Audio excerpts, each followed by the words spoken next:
Bonsoir. Au nom de la Bibliothèque publique d'information, je suis ravie de vous accueillir ce soir pour cette rencontre autour des enjeux de l'archéologie, à l'occasion de la parution de l'ouvrage coédité par l'INRAP et La Découverte, Une histoire des civilisations, comment l'archéologie bouleverse nos connaissances. Donc on a eu un temps de signature de 18 à 19 heures. L'ouvrage sera disponible après la rencontre à la librairie Flammarion du Centre Pompidou, donc vous pourrez, si vous le souhaitez, l'acquérir. Donc ce soir, nous avons 4 invités. Vincent Charpentier, producteur à France Culture, qui nous fait l'honneur de modérer cette table ronde, avec Dominique Garcia, Alain Schnapp et Nathan Schlanger. Un dernier mot pour vous dire que cette rencontre est captée et qu'elle sera donc visible d'ici quelques semaines sur notre web TV. Je vous souhaite une excellente soirée. Nous le savons de Platon et du Phédon, mais c'est Socrate, la ciguë en bouche, qui le dit. Je suis persuadé que la Terre est immense et que nous, qui habitons du phase aux colonnes d'Hercule, nous en occupons qu'une petite partie répandue autour de la mer comme des fourmis ou des grenouilles autour d'un étang, et qu'il existe beaucoup d'autres peuples qui habitent ailleurs en beaucoup d'endroits semblables. Sortir des incontournables que sont Rome, la Grèce ou l'Égypte, sortir de cette mare à grenouilles qui est le bassin méditerranéen, tel sera le sujet que nous évoquerons ce soir, car de fait, ce que nous propose ce grand livre est aussi une archéologie des autres. Une archéologie mondiale sur 7 millions d'années, voilà un beau sujet. Une histoire des civilisations ou comment l'archéologie bouleverse nos connaissances, fraîchement paru aux éditions La Découverte, représente à lui seul 3 ans de travail, mais 30 ans de recherche. Pour évoquer ces résultats, 2 des 3 directeurs de cet ouvrage entourant un auteur, Alain Schnapp, Dominique Garcia, Nathan Schlanger, bonsoir. Professeur à l'Université de Paris 1, Alain Schnapp, vous êtes spécialiste de la Grèce, créateur de l'INHA et son ancien directeur. Vos terres sont les ruines. Professeur à l'Université d'Aix-Marseille et à l'Institut universitaire de France, Dominique Garcia, vous gérez la destinée d'un bel institut de recherche, l'INRAP, dont vous êtes aujourd'hui le président. Professeur à l'École des Chats, Nathan Schlanger, vous êtes archéologue et historien de l'archéologie. L'archéologie, justement. L'archéologie, cette science qui plonge dans le passé, dont l'objet est si ancien, s'avère curieusement être une science très récente, Alain Schnapp. Oui, on a toujours considéré que regarder le passé, c'était se détourner du présent.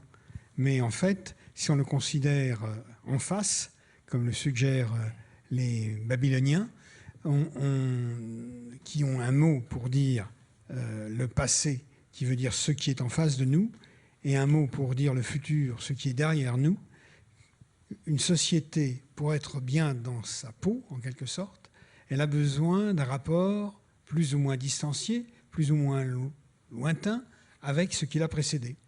Et un des objectifs de ce livre a été de montrer comment, dans la diversité culturelle, depuis les tout premiers hominidés jusqu'au monde contemporain, l'archéologie fournit des sources dont nous n'avions pas véritablement pris conscience, parce que, comme tu le disais très bien dans ton introduction, dans le mot archéologia, qui vient directement de Platon, encore une fois, puisque c'est un mot que Platon prête à Hippias. Hippias, c'est un peu le concurrent de Platon. C'est un de ces personnages qui vendent leur savoir.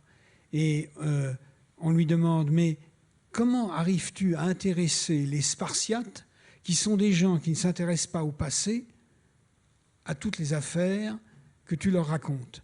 Et Hippias dit, ah, mais moi c'est très simple, je leur explique qui ils sont. Et pour leur expliquer qui ils sont, je leur donne la généalogie de leurs prédécesseurs. Et alors à ce moment-là, Platon, l'interlocuteur d'Hippias se moque de lui, Socrate, et lui dit, mais c'est parce que tu as une très bonne mémoire. Et alors Hippias se fâche et dit, mais l'archéologia, ce n'est pas que la mémoire, c'est comprendre ce qui vient du passé. Mais cette archéologie, elle naît à peu près quand? Elle n'est pas avec Socrate. Non, pas du tout. Le terme lui-même est inventé à ce moment-là, mais n'a pas l'acception que nous lui donnons. L'archéologie, au sens moderne du terme, c'est-à-dire l'étude des vestiges matériels des civilisations du passé dans toutes leurs dimensions culturelles et naturelles, donc en considérant qu'il n'y a pas de barrière entre l'histoire de l'homme et l'histoire de la nature, entre les écofacts et les données, les artefacts ou les données factuelles du monde humain. Ça se met en place en 1830-1840. C'est précédé de ce que nous appelons en histoire des idées l'antiquarianisme ou l'antiquarisme. Ce n'est pas un mot très joli en français, mais qui veut dire que toute société, des plus démunis aux plus riches, des plus isolés aux plus connectés, ont des moyens de naviguer dans le passé, de se remémorer le passé. Disons-le tout de suite, l'archéologie s'avère par définition une discipline universelle. Dominique Garcia ? Aujourd'hui, effectivement, l'archéologie, dans sa démarche de pouvoir réécrire une histoire à partir des matériaux retrouvés dans le sol, est une discipline qui est universelle, que l'on retrouve aujourd'hui sur l'ensemble des continents. Ça a d'abord été un regard occidental sur notre propre histoire, sur celle de l'Occident. Ensuite, un regard occidental sur les colonies. Et aujourd'hui, sur chaque continent, il y a effectivement des personnes qui s'intéressent à leur passé, comme l'a dit Alain, et qui nourrissent effectivement des pratiques et une démarche archéologique universelle. Nathan Schlanger, en tant qu'historien de l'archéologie ? Oui, on peut dire, merci, on peut dire que le titre de cet ouvrage, Une histoire des civilisations, fait écho à cette universalité que l'on présume, puisque une histoire, ça veut dire une démarche, une conception, une méthode, une rigueur, qui va s'appliquer à une très grande gamme, une diversité de civilisations. Et comme les civilisations en question commencent il y a 7 millions d'années, évidemment qu'elle dépasse la conception désuète de la civilisation comme un élément de la mare méditerranéenne que tu avais évoqué tout à l'heure, et qu'elle va s'appliquer à tous les peuples, toutes les créations, toutes les sociétés humaines. Dominique Garcia, l'archéologue serait un producteur original d'informations dans le monde des sciences ? C'est effectivement l'originalité de l'archéologie. L'archéologue est le propre producteur de ces données. On a souvent l'image, à travers notamment la presse quotidienne, de l'archéologue méticuleux, patient, dont l'activité principale serait de découvrir des vestiges. Mais en fait, le travail de l'archéologue, quand il est sur le terrain, c'est tout simplement d'écrire des ouvrages à partir des données qui sont enfouies dans le sol. Mais son vrai travail, c'est la mise en perspective de ces données. L'archéologie ne s'arrête pas au moment de la production des données, qui est la fouille, mais bien lorsqu'on arrive à lier l'ensemble de la documentation pour pouvoir effectivement écrire une autre histoire. Et c'est là aussi le caractère universel de la démarche. Dans la démarche pure historique, les grandes sociétés classiques, grecques, romaines, peuvent écrire presque leur propre histoire à travers des écrits. C'est-à-dire, à un moment donné, ils ont écrit leur propre histoire et ils ont regardé tout autour d'eux en jetant un regard sur l'histoire des autres. L'archéologie, parce qu'elle permet de documenter partout les traces du passé, permet de redonner en fin de compte la parole à l'ensemble des populations et d'écrire une histoire, cette fois-ci, qui n'est plus centrée sur les seuls documents écrits, partielle et partiale, mais bien sur une approche universelle des populations.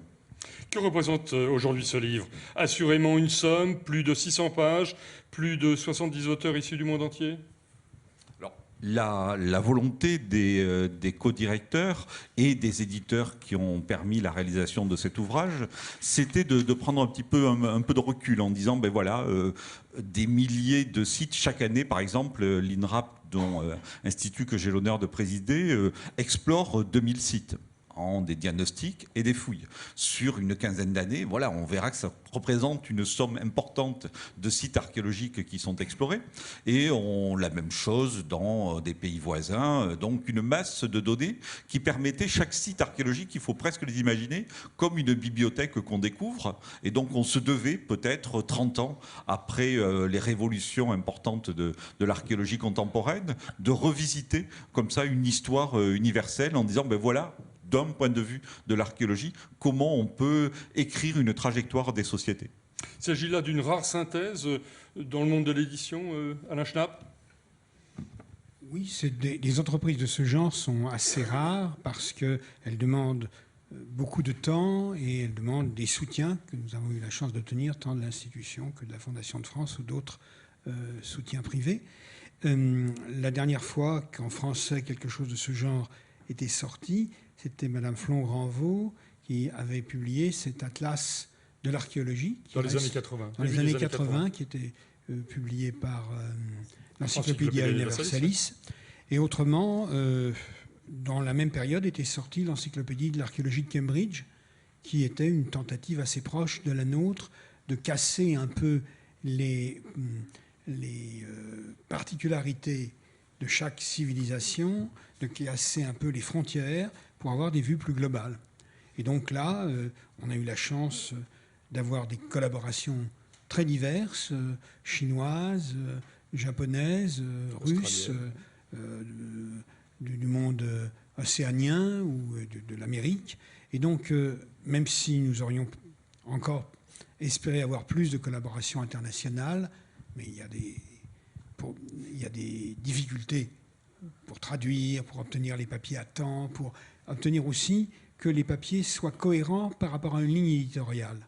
C'est pour ça que les trois éditeurs, plus Jean-Jacques Hublin, nous avons rédigé ces préfaces qui ont été concertées et que nous nous sommes communiqués.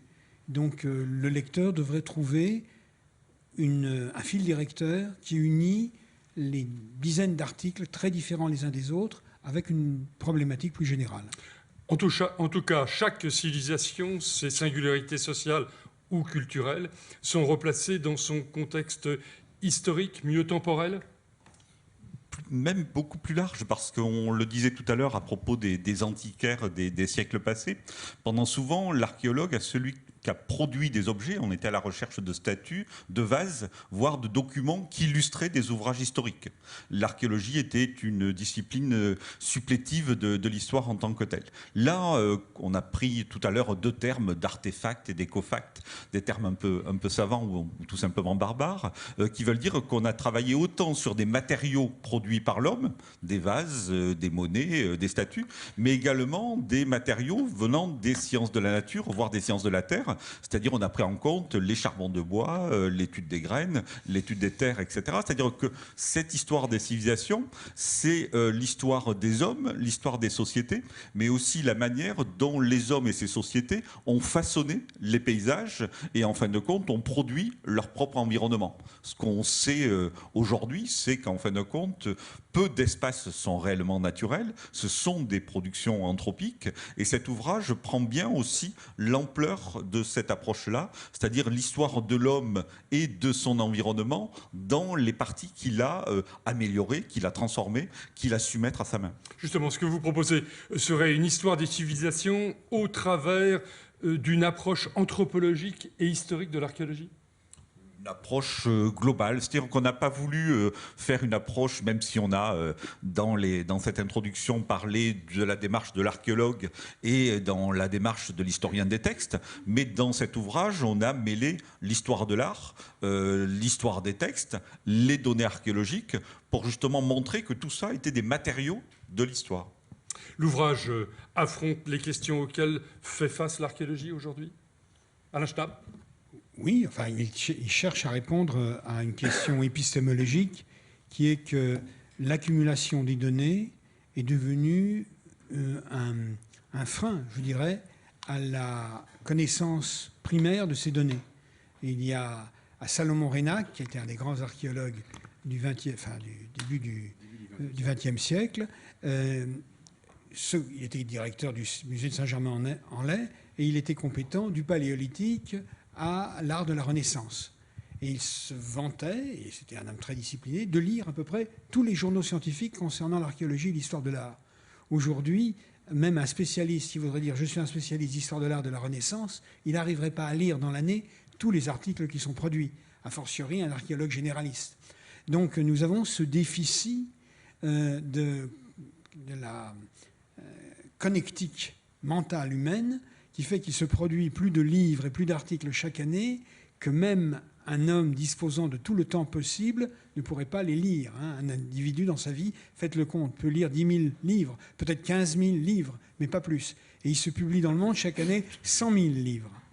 Il entre dans les grandes bibliothèques 100 000 volumes.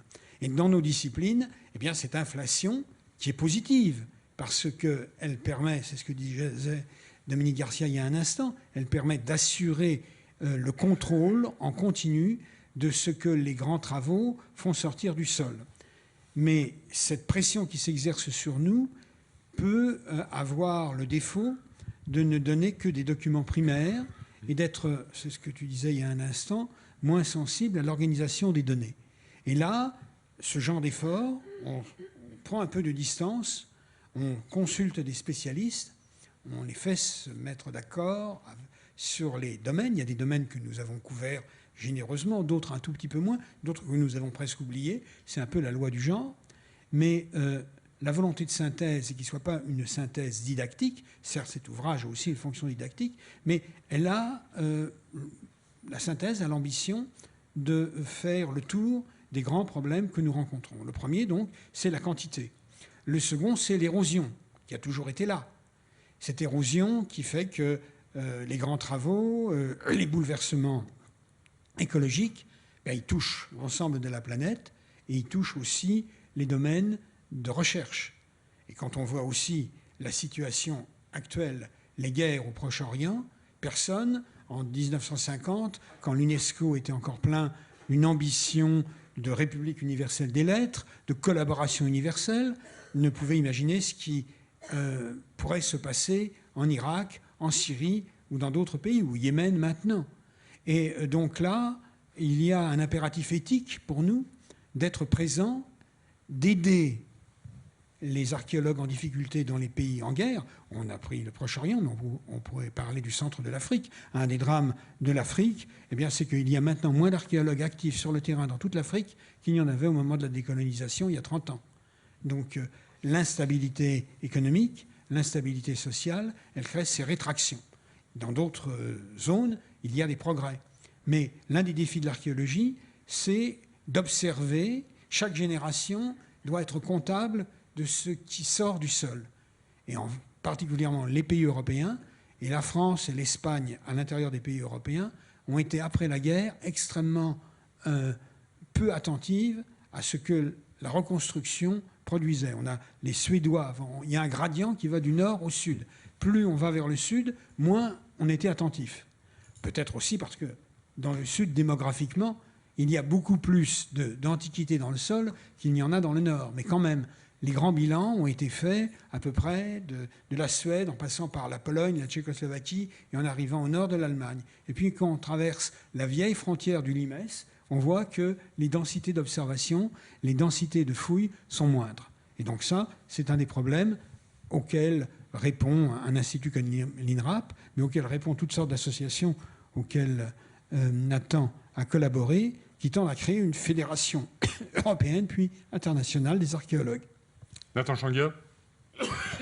Oui, effectivement. Donc, Alain Schnapp a évoqué brièvement cette question de la pertinence de ce savoir qui est produit, avec les difficultés donc, de la surabondance de données, la surabondance de fouilles. En même temps, il y a une responsabilité supplémentaire qui s'est ajoutée à l'archéologue depuis quelques décennies et plus fortement ces dernières années, qui est la responsabilité de la restitution.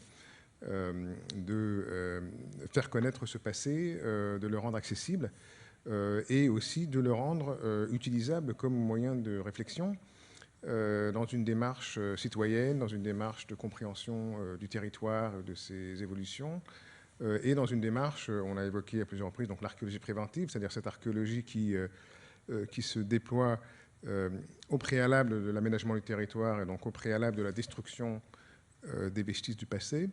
L'archéologie préventive fait partie de la même logique que ce volume, puisqu'elle elle aussi souhaite enregistrer, faire connaître, avant que le passé ne s'effrite et ne s'érode. Une archéologie des vestiges menacés, pourrait-on dire. Voilà, une archéologie des sites menacés. Et donc, Alain a raison de dire que l'UNESCO n'avait pas pensé, il y a 30 ans, que les sites si universels en Irak, en Syrie, allaient être détruits. En même temps, il sait très bien que la destruction de monuments, l'iconoclasme, il est avec nous depuis toujours.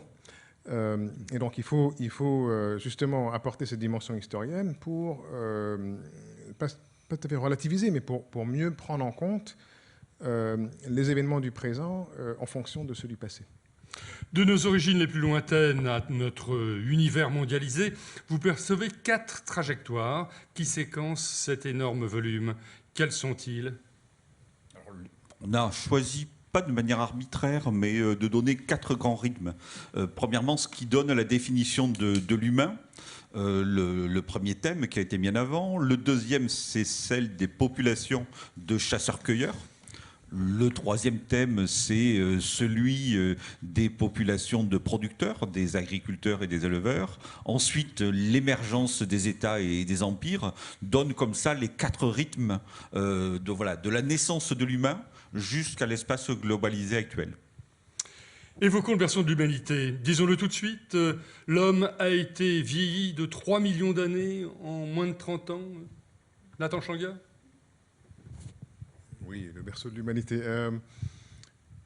Oui, on peut dire effectivement que les travaux paléontologies humaines,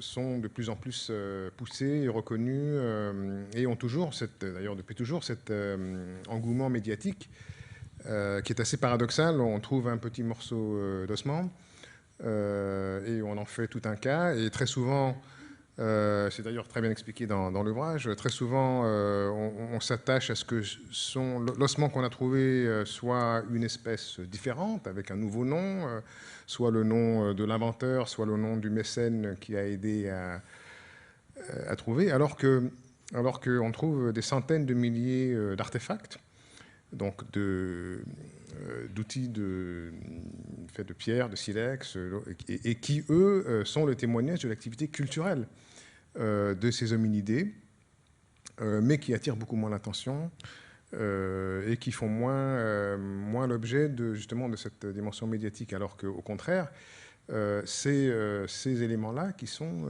les outils dans le contexte de l'homme qui travaille. Hein, et c'est peut-être ça l'histoire de l'humanité. On va y revenir. Parlez-moi de Toumaï, de ce drôle de nom de Toumaï découvert au Tchad. Allez, 7 millions d'années, il n'est pas encore un homme. Mais malgré tout, c'est le grand changement avec l'épongidé. Oui, alors, de Toumaï, ce que je sais de Toumaï n'est pas tellement paléontologique, mais c'est plutôt sociologique. C'est le nom de Toumaï, comme vous savez peut-être, si vous avez... Il y a 2 niveaux de récit sur l'origine du nom de Toumaï. Le premier, c'est que c'est le nom qui est donné à des enfants qui naissent le printemps, au Tchad où Toumaï a été trouvé. Et donc, c'est un nom qui serait relativement anodin.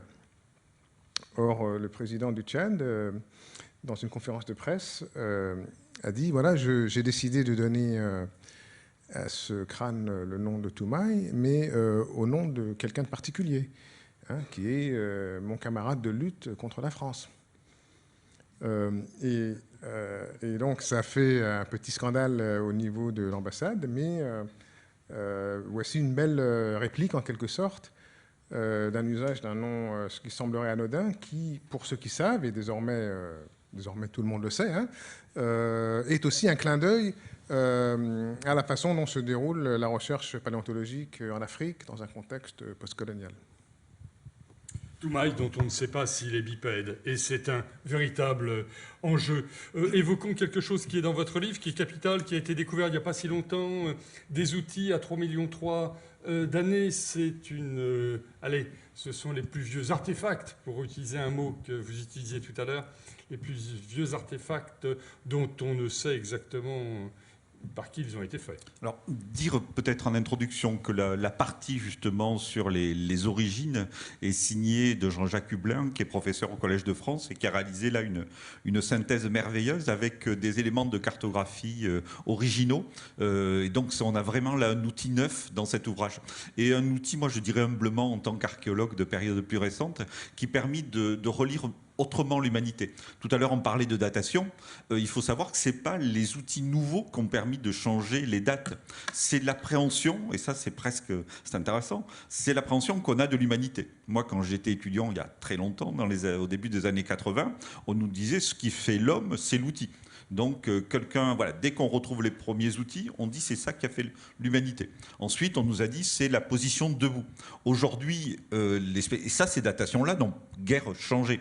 Ce qui a changé aujourd'hui, c'est l'appréhension qu'on fait de l'humain. Aujourd'hui, les anthropologues estiment comme étant des humains ou des pré-humains, des animaux qui ont des phases d'apprentissage extrêmement longues. C'est-à-dire que grâce à l'étude des ossements, on arrive à voir qu'effectivement, c'est des populations qui ne peuvent se passer d'être en groupe pendant leurs 15-20 premières années. Et donc cette période de 15-20 ans, ce qui en fait de là des animaux très originaux, les seuls dans tout le règne animal, c'est des périodes où l'apprentissage va être possible, où vivre en société va être possible. Et à ce moment-là, c'est de ce groupe-là que va sortir l'humanité. Et donc aujourd'hui, quand on parle de datation à 7 à 6 millions d'années, c'est justement le moment où on a ces êtres-là qui apparaissent, ces groupes-là, ces sociétés, d'où l'idée de mettre en place une histoire des civilisations qui commence dès cette période-là. Dès qu'il y a société, il y a création humaine, et l'homme, comme l'a dit Godelier, n'est pas un animal qui vit en société, c'est un animal qui a besoin de société pour vivre. Et donc ça, c'est un point essentiel. Et donc par rapport à ce que vous signalez des outils à 3,5 millions d'années, là on a une originalité, on a en fin de compte des traces d'outils antérieures à des traces dans ce secteur-là d'humanité. Donc on a là des animaux qui pratiquaient, qui fabriquaient des outils en tant que tels. Une très belle découverte. Deux mots peut-être aussi sur cette grande découverte faite par Jean-Jacques Hublin, le Djebel Irhoud et l'Homo sapiens, à 300 000 ans au Maroc. Oui, je ne suis pas sûr que je suis la bonne personne à qui poser ces questions, parce que j'aurais tendance à dire que, rappelons-nous que pendant donc, du coup, la moitié de l'existence de l'Homo sapiens sur Terre, il pratique une culture matérielle qui n'est pas différente de celle des Néandertals. Hein. Donc, et par exemple, l'art paléolithique qui viendra très tardivement, 40 000 ans. Et ça veut donc dire, ça peut nous aider à réfléchir sur le fait que le sapiens tel qu'il est défini par les paléontologues sur des critères taxonomiques ou qui est en rapport avec un certain volume cérébral, est une histoire qui n'est pas nécessairement l'histoire première auquel va se rattacher l'histoire culturelle de l'humanité. Hein, et que peut-être qu'on peut considérer une histoire culturelle et donc étudier les silex ou les pierres taillées très anciennes en faisant abstraction de l'hominidé, le type d'hominidé auquel il serait éventuellement rattaché, mais plutôt de les étudier, je crois que c'est ce qu'a fait Hélène Roche notamment dans le temps, l'étudier en tant qu'une activité matérielle qui a des contraintes physiques de la matière et qui tend vers un but particulier. Hein, et donc, scinder ou disons, garder l'indépendance de ces deux approches, qui est l'approche culturelle, culture matérielle, et l'approche paléontologique. David Garcia. Pour compléter sur cette notion de berceau de l'humanité, où presque il y aurait une concurrence entre l'Afrique du Sud, le Kenya, l'Afrique de l'Est. On avait en tête, on n'a pas cité Lucie, mais voilà, gare aux travaux d'Yves Coppens, on pourrait le citer. Pendant longtemps, il y a eu comme ça des chercheurs qui, dans différentes régions d'Afrique, sont allés à la recherche de fossiles humains ou préhumains, et donc presque une surenchère pour savoir où on avait le plus ancien, avec des enjeux géopolitiques qui étaient certains. Aujourd'hui, les spécialistes s'accordent à dire que c'est le continent africain en tant que tel qui est le berceau de l'humanité. C'est le biotope des premières espèces humaines, c'est bien l'Afrique. Et donc, en fin de compte, potentiellement, dans différents lieux d'Afrique, on peut retrouver des vestiges humains. Les endroits où on les a retrouvés, c'est en fin de compte où il y avait des pièges les plus favorables, soit des secteurs volcaniques dans le secteur du Kenya, soit des secteurs karstiques dans l'Afrique du Sud. Donc en fin de compte, c'est les endroits les plus favorables pour les archéologues pour retrouver des fossiles. Mais potentiellement, on peut retrouver des fossiles humains sur tout l'espace africain. C'est-à-dire que certaines découvertes rectifient des erreurs de chercheurs. Oui, là aussi, comme pour d'autres périodes sur lesquelles on viendra, l'archéologue est sorti de son site. Naguère, on fouillait, un archéologue classique fouillait sur sa villa, sur son oppidum, à l'intérieur d'un château fort. Et aujourd'hui, l'archéologie qui s'est développée, c'est une archéologie intersite. On fouille aujourd'hui le long d'un tracé de voies de TGV ou de routes, etc. Donc on est arrivé un petit peu à combler les espaces. Et comme en France, c'est quasiment la totalité du territoire français qui est devenu un site archéologique, donc pourvoyeur de données, pour l'Afrique, on peut considérer que là aussi, dès qu'on est sorti des gisements en tant que tels pour aller rechercher les vestiges archéologiques dans ces pièges, on a pu retrouver et dater et aborder une nouvelle manière de voir le peuplement. Attention, gars. On peut aussi, regardant les choses de façon différente, se demander cette obsession que nous avons pour le berceau, hein, pour le lieu d'origine, pour le jardin du paradis d'où nous émanons. Et peut-être que cette obsession, elle fait sens dans un contexte scientifique, idéologique particulier, notamment qui a un rapport avec, en Afrique, vous savez, la cartographie de l'Afrique. En rose, c'est les colonies britanniques. Les Français étaient verts, les Portugais étaient mauves. Et ainsi de suite. Donc peut-être que cette emphase, cette fascination pour trouver le lieu où quelque chose est identifiable pour la première fois et de lequel il va émaner a des retombées ou des pulsions idéologiques. Un autre exemple très simple, qui est évoqué dans le livre évidemment, c'est les Indo-Européens qui viennent d'un endroit particulier et donc cet endroit formateur qui conférerait une espèce d'essence, un destin au peuple porteur de cette langue. Et c'est peut-être à remettre en question, cette conception. Je ne parlerai pas des Bantous, mais je reste en Afrique. Cette Afrique a-t-elle une histoire ? Certains en doutent, l'Afrique a inventé l'homme, mais elle ne s'arrête pas strictement à Lucie ou Littlefoot. Oui, alors effectivement, ça a été un grand débat quand même. C'était un grand débat et on se rappelle aussi, ce débat a été notamment suscité par une intervention d'un ancien président de la République, Nicolas Sarkozy, à Dakar, sur l'homme africain qui n'est pas encore entré dans l'histoire. Dans la même salle, la seule salle climatisée grande de Dakar, qui a hébergé 2 ans plus tard le congrès panafricain d'archéologie et de paléontologie, où précisément l'objectif des chercheurs a été de montrer que, outre cette fascination que nous avons tous donc pour Lucie et Toumaï, les sociétés africaines se développent avec leurs histoires, avec leur gamme d'activités, la métallurgie, l'agriculture, le commerce, etc., tout au fil du temps jusqu'à aujourd'hui. Et l'image que l'on se fait d'une Afrique berceau que l'on va quitter vers un monde meilleur, Méditerranée, etc., est peut-être une image justement désuète ou à revoir. L'Afrique du Sud, vous la connaissez ? L'Afrique du Sud, justement, a été pionnière dans l'affirmation d'un éventuel passé, et bien sûr d'un passé qui a été contesté. Oui, alors l'Afrique du Sud est un des hauts lieux de la recherche archéologique mondiale depuis la fin du 19e siècle, et particulièrement dans les années 20 et 30, où justement sont découverts les australopithèques par Raymond Dart et sont fouillés toute une gamme de sites. L'Afrique du Sud a cette particularité d'avoir à la fois une séquence archéologique très profonde, de 2 millions d'années, avec des artefacts qui s'échelonnent donc sur une période et qui se modifient, qui évoluent avec la séquence, mais aussi un élément très important qui est celui de l'ethnoarchéologie, c'est-à-dire des populations qui, jusqu'au XIXe siècle, étaient elles-mêmes fabricatrices de ces artefacts en pierre. Hein. Donc une séquence profonde telle que l'on a en France, en Europe, mais en plus la possibilité d'observer, de comprendre les usages et les modes d'occupation du territoire des sociétés qui, au XIXe siècle, utilisaient ce même type d'outillage. Donc ça a aidé à l'essor important de l'archéologie sud-africaine, qui en plus a servi évidemment de moyen de visibilité à l'échelle mondiale. L'Afrique du Sud est devenue la Mecque de la préhistoire,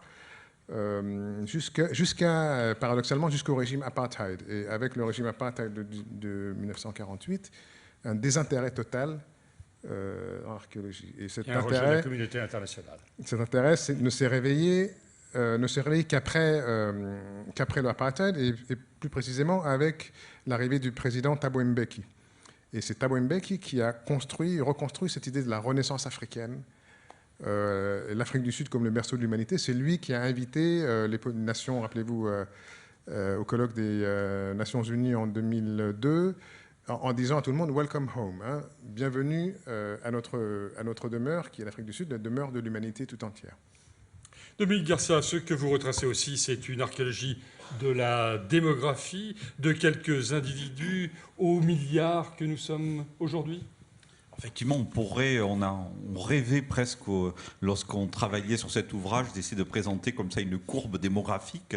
En fait, la courbe, pendant longtemps, aurait été assez plate, assez horizontale. L'essor démographique, on le sait, est relativement récent. En tout cas, ce que ça montre, c'est que l'homme est un animal migrant. Effectivement, il était sur une grande partie du continent africain il y a quelques millions d'années, et aujourd'hui, on le sait, bien entendu, il est présent sur tous les continents, et c'est ça l'originalité de cet animal particulier, c'est d'être un animal migrant, un animal ubiquiste dans le sens où il va s'adapter à l'ensemble des environnements qu'il va côtoyer, et plus encore, un animal qui va être capable de transformer l'environnement, ce qui en fait là une particularité encore plus rare. C'est-à-dire qu'en fin de compte, il n'y a pas de biotope humain, il y a un biotope originel, et ensuite l'homme saura et s'adapter à son nouvel environnement et le transformer.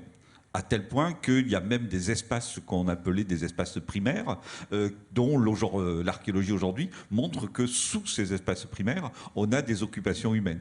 Comme si quasiment il n'y avait pas sur la planète aujourd'hui d'espace vraiment naturel, mais que tout est fabrication de l'homme. Et ça, c'est quand même un élément fort, quoi. C'est l'homme est migrant, peut-être pas souvent d'ailleurs de sa propre volonté, mais en revanche, dès qu'il s'en va, il est capable de transformer l'espace, de produire une culture, et chaque fois de produire une culture différente. C'est de ces migrations croisées dont vont naître l'ensemble de ces civilisations. Alors Schnapp, ces migrations humaines sont une exceptionnelle aventure, celle de la sortie d'Afrique bien sûr, de l'Australie il y a 65 000 ans, celle des marins océaniens tout à fait extraordinaires, des Grecs, des Bantous, des Vikings, et cela jusqu'aux Amériques. Absolument, il y a en quelque sorte une espèce de motricité sociale de l'humanité qui fait que l'expansion ne cesse que quand elle a atteint certaines limites. Et encore, les reflux se produisent-ils quand ces limites sont atteintes. Donc, si on prend tous ces caps de Bonne-Espérance jusqu'au cap des Finistères, on sent très bien, et Braudel l'avait dit mieux que quiconque pour les époques modernes, que les navigations et les déplacements des communautés humaines sont, je dirais, une part structurelle du rapport de l'homme au monde. Dominique disait, il n'y a pas de biotope humain, mais il y a une capacité infinie à des hommes à imaginer survivre dans les déserts les plus difficiles, dans les zones glacées les moins accessibles, et dans les forêts les plus denses.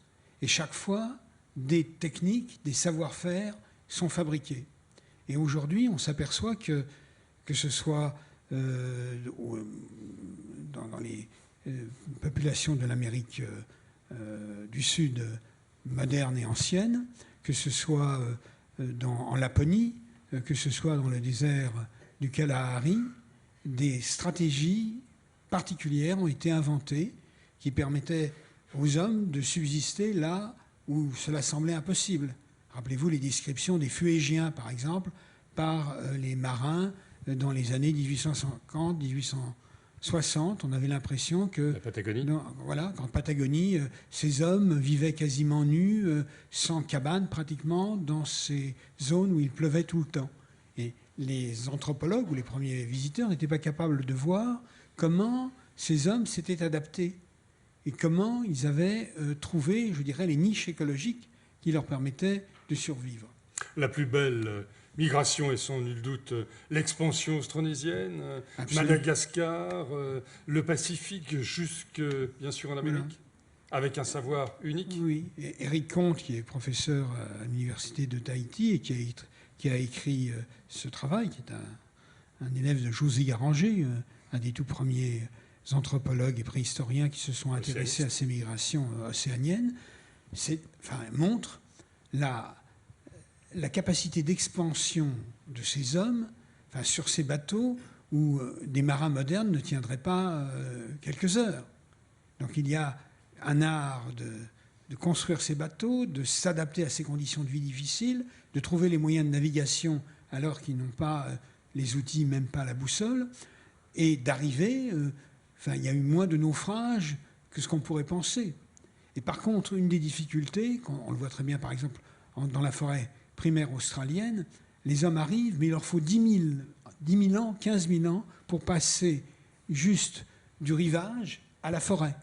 Parce que dans la forêt, il y a tellement d'espèces naturelles, végétales et animales dangereuses pour l'écologie humaine qu'il faut des centaines d'années d'études pour arriver à trouver les bons passages. Si vous avez la chance de visiter la forêt primaire australienne, vous ne pouvez y aller qu'encadré par des guides locaux. Et quand il vous dit « ici, il y a tel produit dangereux », si vous allez au bord de l'eau, vous allez trouver « ne laissez pas traîner, ne n'entrez pas dans l'eau parce qu'il y a des crocodiles qui remontent dans la mer. Il y a toutes sortes de méduses dont une seule piqûre vous envoie dans l'autre monde ». Vous voyez très bien qu'il y a des environnements très difficiles et que dans ces environnements difficiles, les hommes, au fil du temps, ont su créer des conditions de survie. Et c'est une des raisons qui peut... On dit pourquoi regarder le passé pour penser le présent. Les crises que nous voyons poindre, les crises climatiques, le manque de terre, les submersions, l'humanité a déjà traversé, dans des conditions très différentes, des crises de ce genre. Et ce ne serait pas inintéressant que nos sociétés modernes essayent de penser cela. Souvent fantasmé, les migrations seraient un élément constitutif de l'homme et de ces sociétés, Dominique Garcia ? La migration, avec le terme actuel qui parfois peut effrayer et vraiment est présent dans l'actualité, mais de manière plus large, c'est l'homme qui a bougé, l'homme qui chaque fois a produit des sociétés et donc, comme je disais tout à l'heure, a produit des cultures avec différentes strates, différentes récoltes de produits et l'arrivée en fin de compte à ce terme de civilisation, c'est-à-dire qu'il n'y a pas un peuple autochtone grec avec une culture, une civilisation grecque, il y a des rencontres de population et ces rencontres de population, pas toujours pacifiques, ont permis de produire chaque fois des cultures dont certaines ont pu s'imposer. Deuxième temps fort de cet ouvrage évoque aussi des migrants et porte sur les sociétés sédentaires. Dans toute leur diversité, ces sociétés signent la fin des chasseurs-collecteurs. Nous voici devant le passage de l'économie de prédation à celle de production. Une sorte de travailler plus pour gagner plus. Un petit peu. L'homme, effectivement, dans une phase qui est le néolithique, le passage, effectivement, des chasseurs-cueilleurs aux producteurs, éleveurs, agriculteurs, avec une vision peut-être plus large de ce néolithique, vu qu'il y a... on a souvent vu cette vision du néolithique comme étant presque quelque chose qui était une avancée, un élément de progrès. En fin de compte, l'agriculture n'est pas forcément un élément de progrès. Ça demande un effort important dans certaines régions du monde où d'autres pratique de chasseurs-cueilleurs était connue. Certaines populations sont restées à ce stade, pas par manque de volonté de passer à un stade supérieur, mais tout simplement parce que la nourriture était plus proche, le temps de travail effectivement était plus court, et en revanche, d'autres savoirs, d'autres mythes étaient construits sans qu'on passe à des phases d'agriculture ou d'élevage. Ce que ça imposait en revanche, c'est peut-être une sédentarité plus forte, parce que effectivement, l'homme agriculteur, l'homme pasteur, c'est celui qui va créer des villages, qui va créer des villes, et donc une autre forme de société, en parlant aussi de la thésaurisation, donc les réserves de céréales, les troupeaux qui vont être conservés, donc d'autres mentalités qui vont nous pousser petit à petit des populations de tribus vers celles effectivement des sociétés à État. En tout cas, l'archéologie s'est longtemps centrée sur un modèle unique, bien sûr, celui du Proche-Orient, le fameux croissant fertile, probablement parce que c'était celui qui nous intéressait directement. C'était celui dont on semblait, effectivement, en Europe occidentale, être directement lié. Mais aujourd'hui, on sait qu'il y a des phases néolithiques, bien entendu, en Amérique du Sud, il y en a en Afrique, il y en a en Australie. Et donc, ces différents foyers et ces différentes phases de domestication des espèces naturelles ont eu lieu sur de nombreux cas, sur plusieurs continents. Et puis, vous l'expliquez, par exemple, en Asie centrale, il n'y a pas que des modèles où l'on est sédentaire, éleveur puis agriculteur. On fait des choix de société, de fait. Bien entendu, c'est effectivement des composantes. Voilà, c'est l'opportunisme des sociétés humaines qui sait parfois transformer des éléments naturels et parfois profiter de cet espace-là. Évoquons la fondation des grands empires et les conditions de leur, bien sûr, dislocation. Les empires émergent vers le 2e millénaire avant notre ère, bien sûr en Égypte et en Orient, et puis bien sûr un peu plus tard en Chine, Rome, la Perse. Que perçoit l'archéologie de ces empires ? L'uniformisation d'objets circulant, par exemple, sur un vaste territoire ? Oui, il y a à la fois dans l'Empire cette idée du regroupement et du fait que de territoires fractionnés procèdent d'un espace où les hommes bougent et communiquent librement, ou plus ou moins librement. Et puis l'idée aussi qu'un empereur va marquer, l'empereur ou l'empire vont marquer les limites. Alors il y a diverses formes.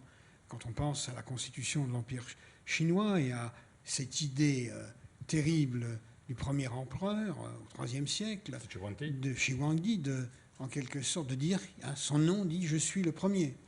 Donc pour être le premier, il faut éraser tout ce qui était avant. Donc on brûle les bûchers de livres, la persécution des traditionalistes, des intellectuels. Tout ça, ça fait partie de la fondation de l'Empire, avec l'idée qu'en même temps, il y aura une unité de mesure, des unités de temps. Il y a un très beau passage de Borges qui est dédié à cette réflexion. Quel est le rapport entre créer des frontières et ériger des fortifications, la Grande Muraille, et puis créer un empire. Et dans cet empire, brûler les livres.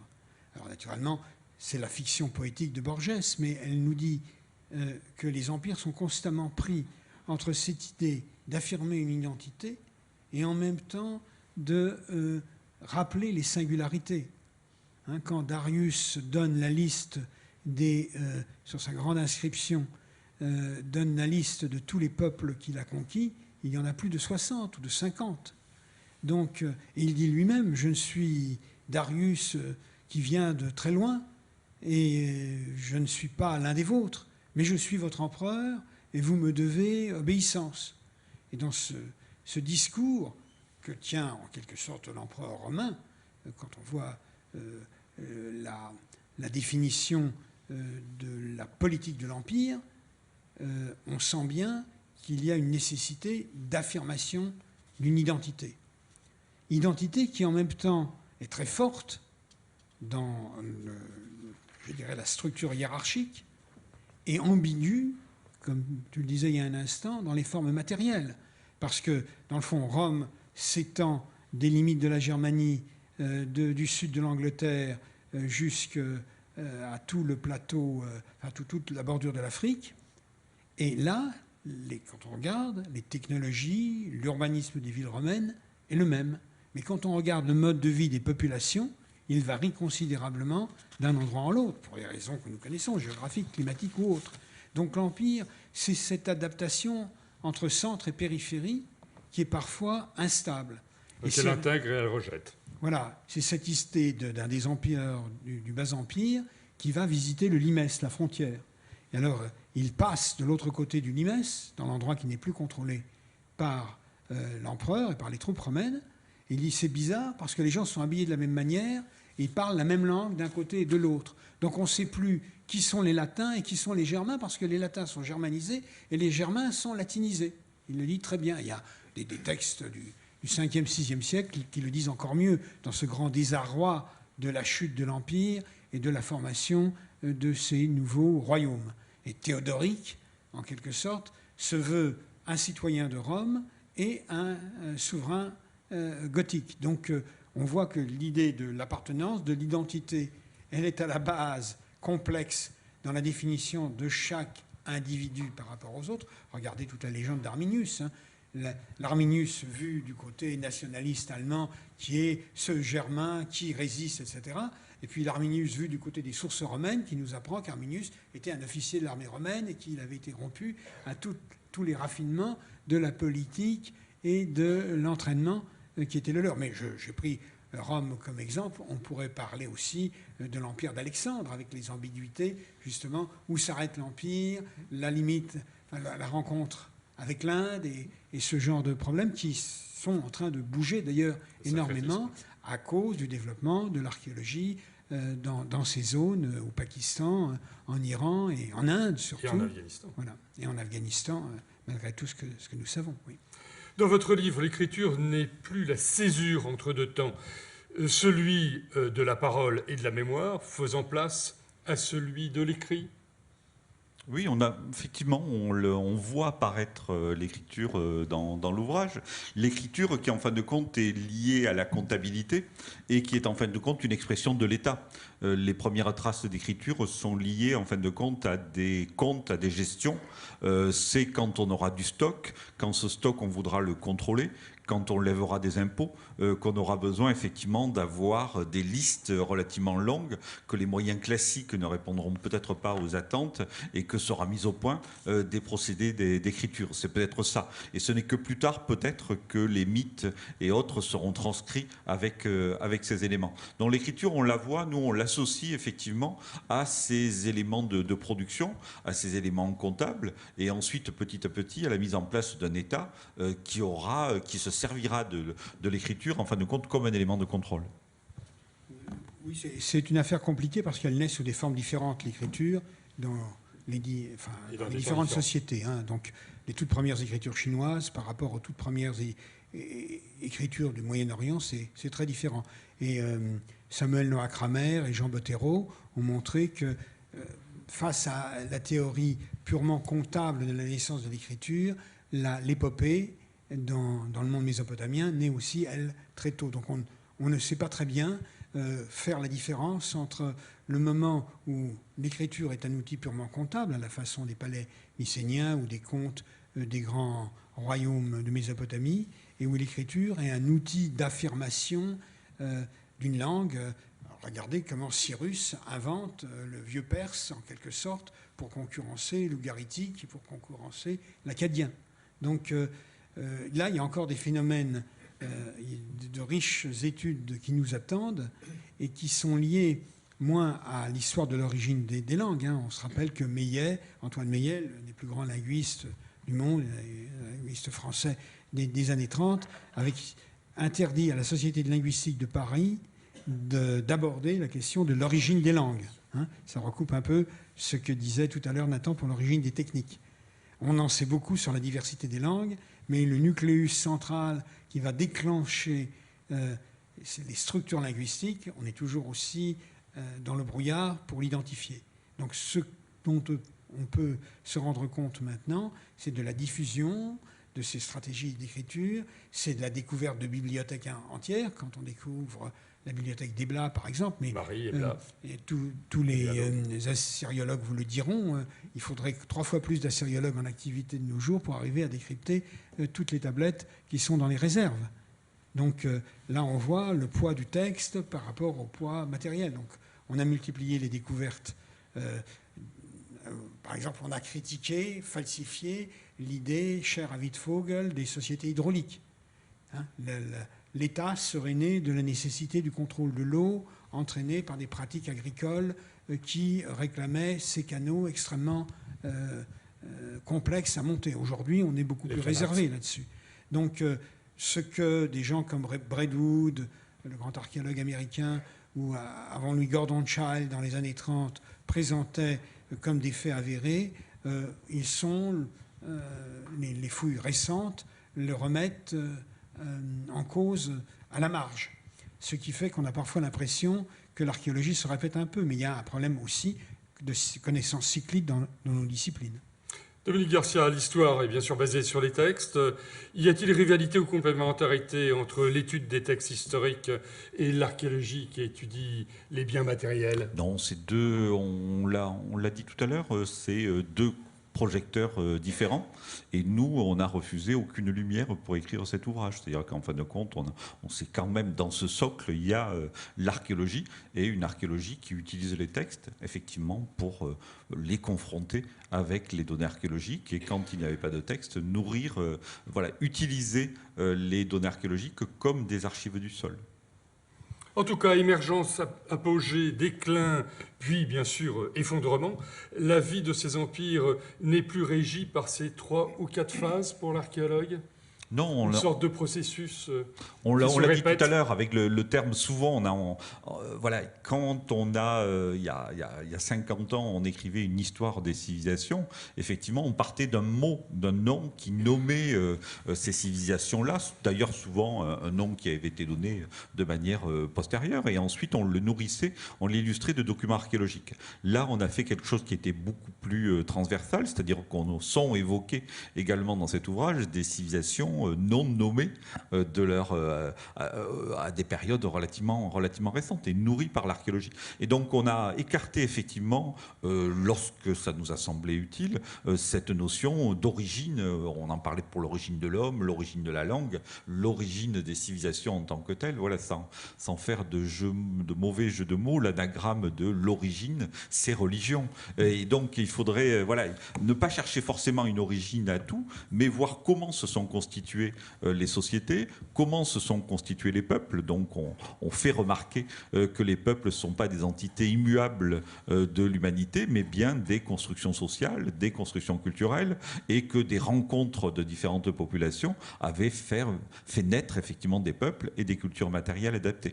Et donc il y a des moments politiques, des moments historiques, avec ce qu'on pourrait baptiser des effondrements, mais il y a à chaque fois des renaissances, des associations. Voilà, tout ne s'arrête pas au moment du déclin de Rome, du déclin de la Grèce ou du déclin d'autres sociétés. Justement, le déclin de Rome, revenons à la mare aux grenouilles. La destruction de Rome, c'est une autodestruction ou c'est forcément une invasion extérieure et barbare? Non, alors, il y a des gens, notamment notre collègue Bruno Dumézil, qui ont beaucoup revisité cette notion de barbare, mais l'effondrement, il y est effectivement au niveau des chefs politiques. En revanche, le système viaire, les routes, les voies, les canaux mis en place par les Romains, les éléments d'écriture introduits, les mines mises en place, etc., c'est-à-dire les structures politiques ont peut-être effectivement pris des coups, c'est évident, mais en revanche, les éléments économiques qui, eux, font la vie d'un espace, eux, ont perduré. Vous dites que ce travail est né d'une révolution silencieuse liée au progrès technique et technologique. Alors, c'est ce qu'on aborde dans une partie périphérique qui est celle qui ne veut ne pas être un manuel d'archéologie, mais dit réellement en quoi l'archéologie a fait bouger les choses. Alors on a quatre axes. Un, les éléments de chronologie. Là où l'archéologie est essentiellement l'archéologie des sociétés classiques, aujourd'hui on commence effectivement aux premiers hommes et on va jusqu'à les périodes contemporaines. Avant-hier, vous en parlerez peut-être tout à l'heure. Ensuite, on a le type de document, je le disais tout à l'heure, là où naguère mon maître s'intéressait à la sculpture grecque ou à des blocs d'architecture. Aujourd'hui, les archéologues s'intéressent au charbon de bois, s'intéressent au pollen. On retrouve même des vestiges archéologiques dans des endroits où il n'y a eu quasiment pas d'hommes. On a des carottages qui ont été faits récemment dans la calotte polaire qui documentent les mines de plomb argentifère mises en place par les Romains et dont les traces de pollution se retrouvent aujourd'hui piégées dans la calotte. Donc les archéologues utilisent aussi ce type de documents. On analyse les paysages, donc des nombres d'objets archéologiques s'est multiplié. On a effectivement là aussi l'appui de chercheurs d'autres disciplines. Ce n'est pas l'archéologue qui fait tout aujourd'hui, c'est l'archéologue qui s'est tourné vers des spécialistes des sciences de la Terre, vers des spécialistes d'anthropologie physique, et donc en fin de compte une archéologie comme ça qui est devenue, chaque terrain archéologique aujourd'hui est devenu un laboratoire, et un laboratoire à ciel ouvert dans lequel sont présents différents spécialistes. C'est l'imagerie aussi. C'est l'imagerie, totalement effectivement. Incontournable. Oui, là, du lidar.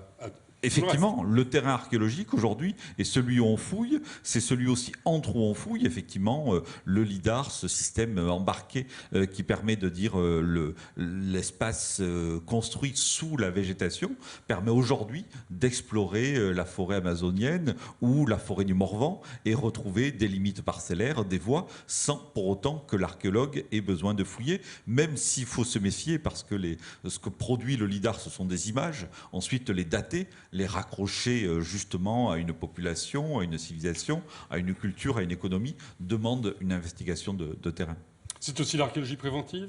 C'est aussi l'archéologie préventive, là où, en fin de compte, l'archéologue, il y a 30 ans, il y a 40 ans, fouillait sur sa fouille programmée, peut-être pour savoir presque tout, parfois sur presque rien. C'est-à-dire on venait confirmer des éléments, on venait récolter des éléments supplémentaires. Aujourd'hui, voilà, l'INRAP et d'autres, les collectivités territoriales notamment, travaillent sur l'ensemble du territoire, essaient de concilier deux missions importantes, celle de la connaissance du passé et celle de l'aménagement du territoire. Et donc on explore des espaces maintenant beaucoup plus larges.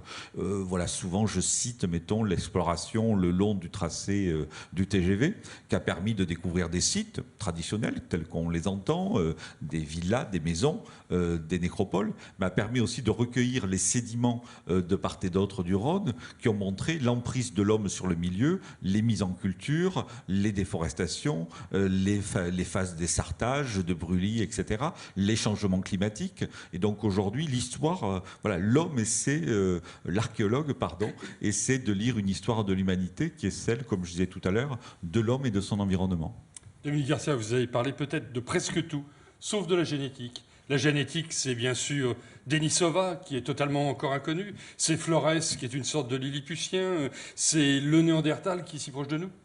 Alors effectivement, il y a encore quelques années, on n'aurait jamais pu, nous, archéologues, en fouillant un site d'habitat, en fouillant une tombe, imaginer qu'il y ait pu avoir des croisements entre différentes espèces humaines. Et aujourd'hui, on sait tous qu'on a en nous entre 2 et 5% de Néandertal, grâce à la génétique, qui effectivement est un champ nouveau d'études qui nous échappe à nous, de formation plus classique, mais qui permet de lire une nouvelle humanité. Les archéologues ont-ils pris en compte justement cet aspect génétique? Les préhistoriens? Peut-être pas, non? Je voudrais bien passer cette question. J'ai simplement lu dans l'ouvrage, donc que j'ai lu avec grand intérêt, que l'homme de Denisova, il s'agit d'un petit bout de phalange et rien d'autre. Et c'est de ce petit bout de phalange et rien d'autre qu'a été extrait effectivement l'ADN en question, qui a permis de montrer une spécificité qui serait antérieure à... C'est-à-dire que montrer qu'il y a une bifurcation entre le Néandertal et le Denisova après. Et donc l'embarras qu'ont les archéologues, les paléontologues fouilleurs de Denisova, c'est qu'ils n'ont rien à montrer autre que des petites fiales remplies de l'ADN. Donc je partage, je commisère avec leurs soucis. Ils ont montré quand même une certaine population australienne qui aurait, de toute manière, les gènes de ces Denisoviens. Ils montrent une reconstruction, mais ils n'ont rien de tangible. Un champ d'études nouveau, la génétique, effectivement, qui échappe à notre vision à nous, mais qui éclaire peut-être effectivement des phases et un objet d'étude original qui est celle effectivement des anciennes espèces humaines. Si je vous dis l'archéologie s'arrête hier. Oui, effectivement, aujourd'hui, l'archéologie s'arrête hier. Hier ou il y a 100 ans, vu qu'on fait aujourd'hui une belle archéologie de la guerre de 14-18, qu'il y a eu effectivement des fouilles qui ont été réalisées permettant soit de documenter des champs de bataille, mais aussi des camps d'internement, des hôpitaux, des zones de front, voire un des archéologues de l'INRAP qui ont travaillé dans des anciennes carrières et autres grottes datant de la guerre de 100 ans dans le nord de la France, sur lequel, sur les parois, ont été retrouvés des écrits des troupes canadiennes, des troupes australiennes et des troupes françaises pendant la guerre de 14-18. Donc des sortes, en fin de compte, des lieux qui se trouvaient en arrière du front et sur lesquels les soldats allaient se reposer, se promener, marquer leur nom, marquer un peu leur angoisse. Donc on arrive aujourd'hui, grâce à ces études archéologiques, à faire un petit peu une histoire sensible de la guerre de 14-18 et d'avoir une autre approche de ces moments extrêmement sombres. J'ai lu dans ce livre une phrase. Les objets de cette étude des temps actuels sont souvent insolites et inhabituels.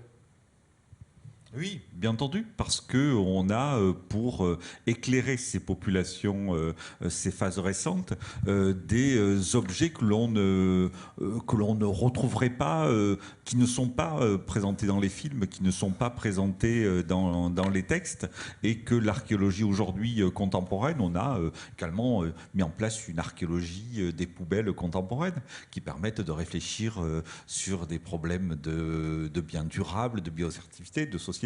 Il y a le cas qu'évoque parfois Alain de la connaissance des rampes de lancement à Cuba, qui permet aussi d'éclairer un autre type d'histoire. Alors ça, c'est archéologie et mondialisation. C'est un beau sujet. Oui, enfin, il y a une équipe d'archéologues cubains et d'archéologues suédois qui se sont posé la question, que reste-t-il des rampes de lancement de l'affaire des fusées de 62 ?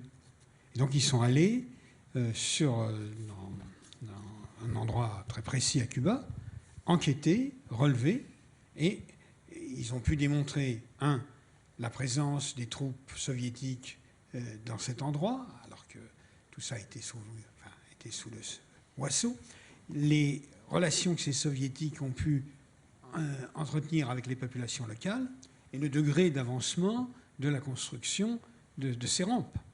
Donc, a posteriori, il nous donne une idée de ce à quoi on a échappé. Parce que les Américains ont découvert finalement assez tardivement, par des survols, ces travaux de construction. Mais ils étaient déjà à un point où il n'était plus très compliqué d'installer les ogives, sauf que les ogives n'étaient pas arrivées.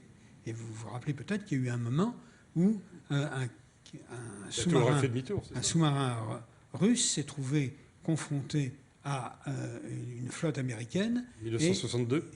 Et le capitaine du sous-marin russe, il avait la licence de faire un lancer ou pas. Et il a décidé de ne pas le faire. Mais donc, à ce moment-là, la paix du monde a dépendu du bon sens de ce capitaine de bateau. Mais on voit très bien que l'archéologie révèle, par ce biais, enfin en réfléchissant sur ces faits de façon plus générale, des situations qui étaient historiquement instables et que les journalistes ou les observateurs n'avaient pas reconstruit comme ils l'auraient dû. En tout cas, aujourd'hui, ces lampes de lancement à Cuba sont une sorte de chaos de béton. Voilà, c'est ça. Non, les gens sont venus récupérer une partie du béton, récupérer surtout le matériel métallique. Et donc, il y a toute une espèce d'endoculture liée au missile qui s'est développée. Et ça se passe assez bien. Enfin, sauf que quand on demande aux gens, mais qu'est-ce que vous avez ressenti? Mais nous, on n'a pas compris ce qui se passait. On était juste un peu étonnés qu'on nous empêche de communiquer avec tous ces Russes qui étaient là. En tout cas, longtemps, les niveaux récents, modernes ou médiévaux ont rejoint les déblais sans être fouillés par les archéologues. En France, l'archéologie médiévale n'a, pour exemple, que 30 ans. C'est quand même très court, 30 ans. C'est la dernière année, pour finir, de notre archéologie. C'est sans doute la dernière année de notre archéologie. Peut-être, l'archéologie médiévale s'est développée tardivement parce qu'effectivement, les grands maîtres historiens travaillaient effectivement essentiellement sur des textes extrêmement riches. Mais du coup, ce qui était documenté, c'était les aspects religieux, les aspects politiques. Et ce qu'on savait peu, c'était effectivement la vie quotidienne, les villages, les systèmes économiques, les systèmes funéraires et effectivement l'archéologie préventive et l'archéologie programmée dès les années 1970-1980 ont permis de documenter de manière plus précise ces périodes. Nathan Changuia. Oui, il faut quand même préciser que l'intérêt pour le bâti monumental médiéval, il est ancien. Donc c'est un peu la définition que nous donnons de ce qu'est l'archéologie médiévale, qui est une discipline qui se revendique, qui a des agendas assez explicites, qui s'est modifié. Ce n'est pas l'intérêt que l'on a porté pour le monument médiéval, que ce soit le château ou la cathédrale, qui sont du domaine de l'architecte, de l'historien de l'art, depuis fort longtemps. Que ce soit à l'école des Chartes ou ailleurs, on s'y intéresse. Ce qui est nouveau, effectivement, c'est cet intérêt pour le quotidien, pour la culture matérielle, pour le vécu ordinaire, pour le bourg plutôt que le château, qui répond à des nouvelles interrogations qui ont leur cadre théorique et leur cadre idéologique comme tous les autres. Et c'est ça qui rend cette archéologie médiévale tout à fait moderne et performante. Alain Schnapp, cette archéologie des temps subrécents, nous le devons, bien sûr, non pas à des archéologues, mais à des anthropologues. Oui, en partie. C'est dès les années 70. William Raggi, qui a une double formation, qui a lancé à Phoenix, en Arizona, la première opération, l'opération Poubelle. Je vais publier ça dans 1980. L'archéologie aujourd'hui. Oui, qui est bien vieilli maintenant. Mais on sentait déjà cette curiosité. Qu'est-ce que démontrait l'enquête de Raggi? C'est que les comportements de consommation des ménages n'étaient pas conscients. Et que donc, on s'attendait à ce que les plus pauvres tentent de consommer au mieux ce que leurs maigres ressources leur permettaient d'acquérir et que les plus riches gaspillent. Et dans les faits, non. C'était les plus pauvres qui gaspillaient parce que dans le système de distribution des zones de vente et des supermarchés américains en Arizona, les gens ont tendance à acheter plus qu'ils ne consomment et d'autant plus qu'ils sont économiquement en difficulté. Et donc, alors ça c'est pas une grande... Les hygiénistes de la ville de Phoenix n'ont pas été transportés par les résultats de Raggi, mais il y en avait d'autres qui étaient quels sont les rejets réguliers, quelle incidence ça a sur l'environnement. On voit que toute cette problématique, qui était très originale dans les années 70, est devenue un questionnement classique sur le rapport entre l'habitat urbain et des rejets qui peuvent l'accompagner. Donc là, et Raggi a continué sa carrière comme conseiller justement dans des entreprises de recyclage et d'activités économiques urbaines. Donc ça a été un des grands poncifs, l'archéologie des poubelles des années 70 et des livres qui ont suivi. Mais ça avait été préparé par tout un courant en Amérique du Nord de réflexion sur l'archéologie coloniale et sur l'activité des premiers colons au regard du développement du communauté. Par exemple, on a fouillé la maison de Dubois, qui a été l'un des premiers héros de l'émancipation des Noirs en Amérique. Et la fouille de la maison de Dubois a révélé des tas de choses auxquelles on ne pensait guère. ou par exemple à Harvard, on a fouillé la place de l'ancien collège qui avait été créé dans les années 1790 pour accueillir les populations amérindiennes. C'est un collège qui a fait faillite en quelque sorte parce que tous ces pauvres malheureux ont été emmenés là, ils ont contracté la rougeole, et donc toute cette promotion a disparu, et il n'y a jamais eu plus d'Amérindiens à Harvard dans les 150 ans qui ont suivi. Puisque nous sommes dans un grand musée, il nous faut parler d'art. Daniel Spoeri, vous êtes prêt à en parler, puisque vous y étiez sur le terrain, Nathan Schlanger. Bien sûr, le déjeuner sous l'herbe. Donc, le déjeuner sous l'herbe, pardon. Oui, merci. Il s'agit donc d'un usage artistique d'un phénomène ou d'une entreprise d'enfouissement. Lorsque, suite à un déjeuner avec 80 convives, une longue table et une tranchée creusée, et les tables avec leur contenu, la vaisselle et la nourriture, sont placées dans une fossée et délibérément recouvertes pour être fouillées 30 ans plus tard, quelque chose comme ça. Et là, donc, effectivement, c'est ce rapprochement entre le phénomène archéologique qui est sincère, l'enfouissement est dans la nature des choses. Là, tout va devenir ruine, n'est-ce pas, Alain? Et donc, tout tend vers l'horizontale, tous les murs vont s'effondrer. Et le jeu ou l'action délibérée artistique qui considère, on va voir délibérément qu'est-ce que ça veut dire, quelles sont les implications. Et ces implications sont de deux ordres. D'une part, d'un ordre qui est utile pour l'archéologue, parce que l'archéologue lui-même, c'est très utile de savoir que un état des choses qui est documenté plus ou moins bien, que se passe-t-il 30 ans plus tard, la dimension organique des aliments, une bouteille en plastique, qu'est-ce qui lui arrive après 30 ans. Donc c'est d'un intérêt, d'une leçon pour l'archéologue, mais c'est évidemment aussi une leçon d'artiste, une leçon pour celui qui observe, pour la société, de voir qu'est-ce qui dure, qu'est-ce qui est permanent, qu'est-ce qui s'efface et qu'est-ce qui, au contraire, va ressurgir et va refaire partie, justement, de notre, comme l'a dit Dominique tout à l'heure, nos traces sont partout. Et regardons un peu ces traces-là et qu'est-ce qu'elles nous font, comment elles nous font réfléchir sur la façon, justement, dont nous gérons, nous pouvons gérer, nous pouvons intégrer cette espèce de permanence, cette décadence permanente de la matérialité humaine. Vous l'avez dit, Dominique Garcia, l'archéologie se penche sur les guerres contemporaines, mais porte aussi sur les génocides au travers de l'anthropologie forensique.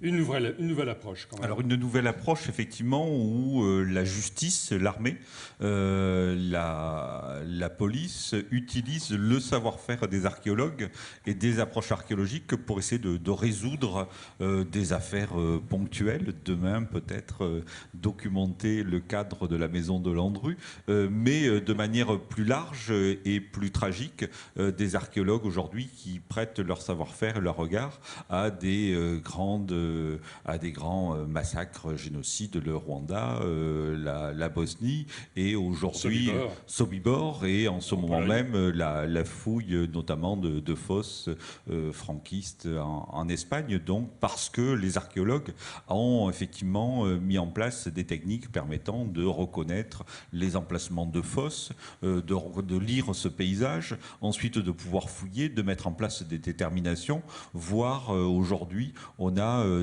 parmi des gens qui font de l'archéologie et de l'anthropologie, des spécialistes capables de répondre à des analyses de restes humains incinérés de manière extrêmement précise. Donc il y a eu, depuis une quinzaine d'années, des collaborations étroites, souvent peu publiques, entre l'archéologie, la justice et la police et l'armée. Mais en lien quelquefois avec le tribunal international, oui, comme c'est le cas par exemple pour la Bosnie ou le Rwanda, voire Chypre. voire chypre bien entendu, où aujourd'hui, malheureusement peut-être parce que ça montre aussi un déficit d'autres formes d'archéologie, mais la plupart des archéologues formés en Catalogne Sud, qui travaillent pour la Generalitat de Catalogne, à retrouver parmi les villages les fosses anciennes pour pouvoir en extraire les républicains qui ont été placés dans ces fosses. Donc une autre pratique de l'archéologie pour documenter, pour redonner de la mémoire, et donc qui montre aussi la place de l'archéologie dans la société, mais on pourrait aussi parler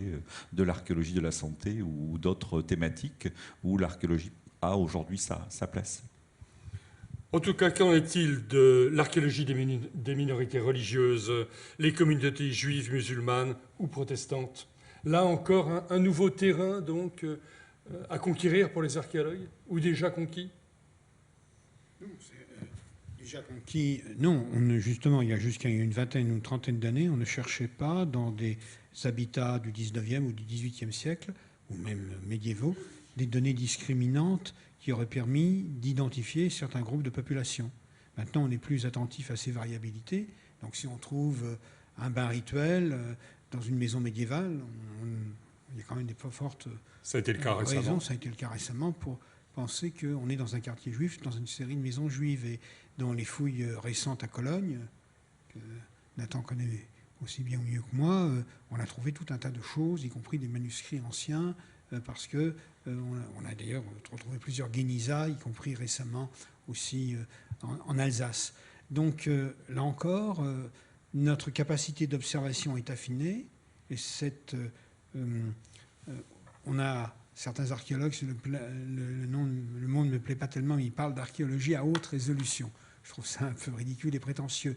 Mais c'est vrai que la focale est quand même plus précise, et que donc on est amené par notre expérience, par les techniques de dégagement modernes et par tout ce qui suit en conservation préventive et en post-dégagement, à analyser des ensembles auxquels on ne prêtait pas attention il y a encore une cinquantaine ou une centaine d'années. Donc tout ça va dans le champ d'un renouvellement de l'histoire. Je reviens à ce que disait au début Dominique. En gros, quand on fait cela, la distinction entre archéologie et histoire devient de plus en plus ténue. L'historien est un lecteur acharné de sources livresques, mais il ne fait pas que cela. Il compte les foyers, il regarde la démographie.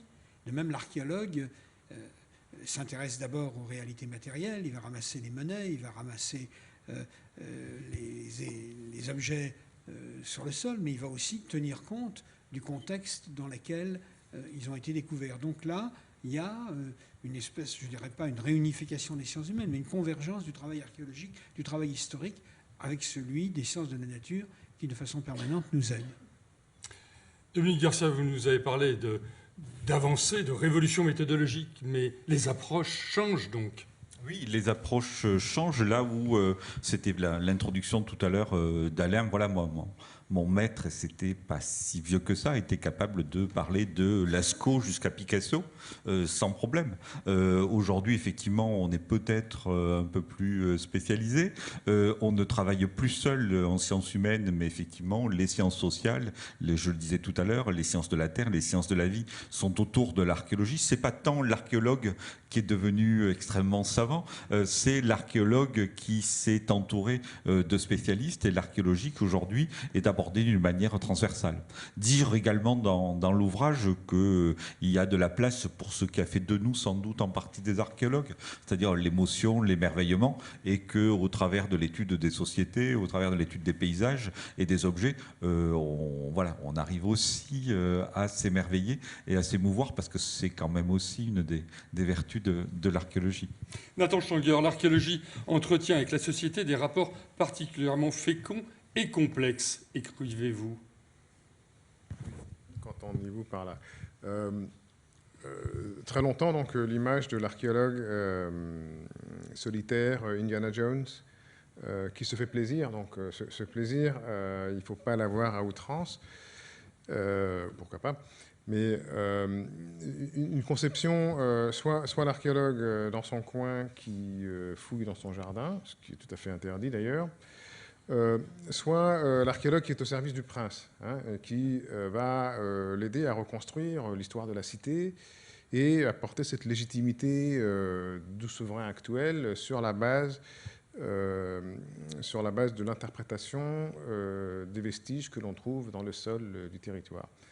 Et à divers moments, au courant du XIXe siècle, se développe une approche un peu différente qui a sans doute à voir avec donc le romantisme nationaliste qui fait que l'éveil des nations, le besoin d'identifier des symboles matériels qui seront accommodés dans un musée d'antiquité nationale, qui va être visité les dimanches aussi par les classes ouvrières ou par le peuple qui va identifier dans certains vestiges la trace de récits formateurs et qui va donc s'intéresser, qui va prendre intérêt au passé qui était auparavant réservé aux nobles collectionneurs fortunés. Et cette évolution-là, ce processus-là va se développer de plus en plus et de nos jours, effectivement, d'une part, l'archéologie, je crois que c'est ce que Dominique disait quand il parlait de collaboration, c'est qu'aussi l'archéologie, c'est une activité, un service public qui fait appel justement à d'autres experts qui participent dans un collectif pour la construction de connaissances et pour la diffusion de ces connaissances. Et désormais, les choses vont de pair.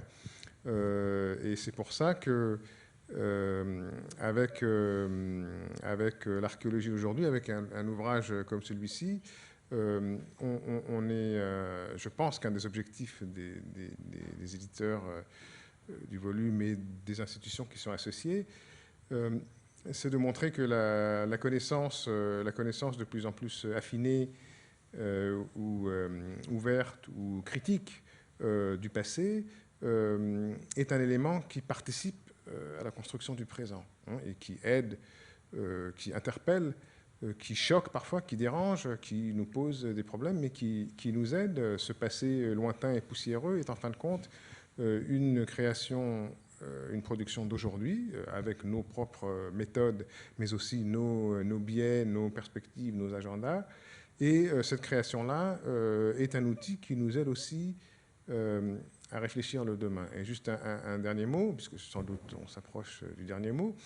On a évoqué tout à l'heure donc, les destructions en Syrie, Irak, et je me suis permis de souligner que des destructions d'iconoclasme, il y en avait toujours. On peut aussi se poser la même question à propos de l'environnement et à propos de cette ère. Vous savez que nous sommes rentrés dans l'ère de l'Anthropocène. Nous serons rentrés dans l'ère de l'Anthropocène, c'est évidemment un étiquetage arbitraire, mais qui est conventionnel, puisqu'il est accepté par la communauté scientifique, qui est justement les traces de l'humanité qui sont désormais répandues partout sur la planète. Et un débat auquel justement les archéologues ne participent pas assez, c'est un débat sur quand est-ce que commence cet Anthropocène. Est-ce que c'est le feu de bois néolithique, hein, pour dégager la forêt? L'âge du fer. L'âge de fer. Est-ce que c'est les Romains qui sont des pollueurs extraordinaires, hein, avec leurs mines et leur... le plomb. Ou est-ce que c'est la révolution industrielle, ou est-ce que c'est effectivement la bombe atomique qui se disperse à travers... c'est un bon datant. Voilà.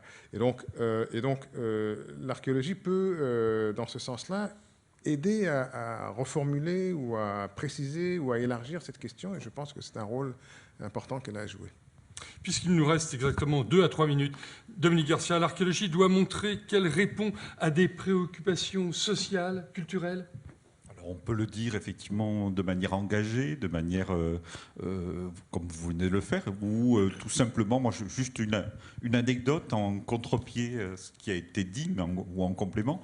Récemment, l'INRAP a fouillé sur le tracé d'une voie, d'une nouvelle rame de métro du Grand Paris, et où on a pu retrouver une nécropole gallo-romaine et ensuite chrétienne. Et lorsqu'on a fouillé, on a fait des visites de ce site-là, des des enfants divers et variés, des immeubles sont descendus, ont vu les vestiges. Et pour moi, voilà, l'archéologie, c'est ça, c'est des enfants qui s'émerveillent sur un terrain archéologique, qui voient des phases passées, des populations passées, qui sont venus avant eux, et eux qui se situent à la fois dans l'espace et dans le temps. Une vertu de l'archéologie qui permet, pleine d'avenir, à des enfants de savoir où ils étaient à un moment donné et qui était passé avant eux, et peut-être où ils seraient plus tard dans cet espace dans lequel ils ont un rôle à jouer. Nathan Changer, l'archéologie a été fille de la nation et elle a parfois justifié bien des excès à des fins de construction identitaire. Elle l'est toujours à l'heure où les nations mobilisent leurs ancêtres, où le passé est une fois encore instrumentalisé. Bien sûr, parce que les enfants dont parlait Dominique deviendront grands. Ils seront des acteurs économiques, des acteurs politiques. Et ils auront à tisser, ils utiliseront l'archéologie comme un certain moyen de se placer dans la réalité quotidienne. Et on peut très bien voir, donc le cas que je connais assez bien, c'est l'Angleterre, hein, le Royaume-Uni d'aujourd'hui avec le Brexit, où donc la communauté archéologique britannique est traumatisée, mais à mon avis à faux titre. Elle est traumatisée parce qu'elle n'aura plus de ressources financières. Enfin, elle s'imagine que les fonds européens vont se réduire dramatiquement. Et évidemment, l'État anglais, notamment, avait profité de la manne européenne pour réduire ses propres crédits pour l'archéologie. Et donc, la situation est dramatique du point de vue purement sectoriel. Mais là où l'inquiétude est plus grande, c'est comment est-ce que le Royaume-Uni, l'Angleterre, va maintenant se retourner vers son propre passé pour en faire justement la justification de cette indépendance, de ce refus de la domination bruxelloise, depuis toujours, des lieux de mémoire, des lieux de résistance, Stonehenge étant le berceau justement de l'Angleterre, alors que Stonehenge, comme on sait, était construit par des Belges. Et l'homme de Cheddar, qui est lui-même de configuration de peau noire.